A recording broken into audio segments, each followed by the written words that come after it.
આણંદ જિલ્લાના પેટલાદમાં સ્થાનિક સ્વરાજની ચૂંટણીનો જંગ જામ્યો છે। પેટલાદ નગરપાલિકાની ચૂંટણી માટે ભારતીય જનતા પાર્ટીના 32 ઉમેદવારોએ આજે વિધિવત રીતે પોતાના નામાંકન પત્ર ભર્યા છે।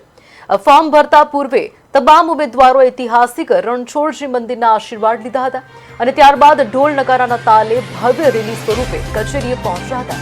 પક્ષ દ્વારા નગરપાલિકામાં જય પટેલ સહિત 8 જેટલા જૂના ઉમેદવારોને રિપીટ કરીને તેમના અનુભવ પર ભરોસો મૂકવામાં આવ્યો છે।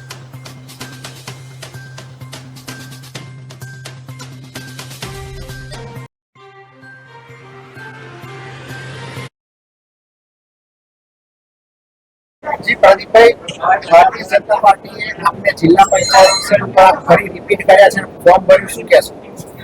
ભારતીય જનતા પાર્ટી અને જે અમારી ઉપર વિશ્વાસ આપીને અમને બીજી વખત રિપીટ કરવા માટે જે પારસ સીટ ઉપરથી મને સભ્ય તરીકે નિયુક્ત કરેલો છે, તો અમે ભારતીય જનતા પાર્ટી આણંદ જિલ્લા પ્રમુખ શ્રી તથા પેટલાદ વિધાનસભાના ધારાસભ્ય શ્રી કમલેશભાઈ, સુચિતા વિધાનસભાના ધારાસભ્ય શ્રી વિપુલભાઈ, અન્ય ટીમનો અને અમારા સાથીદાર મિત્રોનો ખૂબ ખૂબ આભાર। અને જે અમારી પર વિશ્વાસ વ્યક્ત કર્યો છે એ વિશ્વાસને અમે સંપૂર્ણ પૂરો કરીશું તેવી અમે તમને શુભેચ્છા પાઠવું છું। આગળના વિકાસના કામોની જે પૂર્વ સમયમાં અમારા જિલ્લા પંચાયત સમયમાં જે રહી હતી એનાથી પણ વધારે વિકાસ સારી રીતે થાય અને જે જરૂરિયાત છે એ બધી પૂર્ણ કરવા માટે અમે મારું નામ જય ભરતભાઈ પટેલ।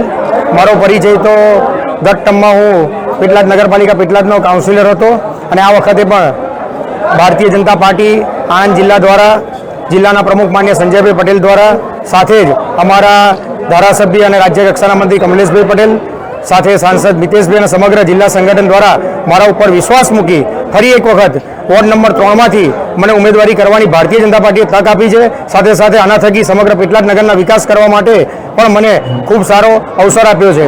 મારી સાથે આજે ભારતીય જનતા પાર્ટીના 32 ઉમેદવારો નામાંકન પત્ર ભરવા માટે એક સાથે રણછોડરાયના સાનિધ્યમાંથી રાજા રણછોડના આશીર્વાદ પ્રાપ્ત કરી અને મામલતદાર કચેરી ખાતે જઈ રહ્યા છે, ત્યારે મને સંપૂર્ણ વિશ્વાસ છે કે 5 વર્ષમાં પેટલાદ નગરપાલિકા દ્વારા થયેલા વિકાસના કામો સાથે જ ધારાસભ્ય કમલેશભાઈ પટેલ દ્વારા કરવામાં આવેલા પેટલાદ વિધાનસભાના વિકાસના કાર્યોને જન સમર્થન આપવા માટે સૌ પેટલાદ નગરના મતદારો ખૂબ જ આતુર અને ઉત્સાહી છે।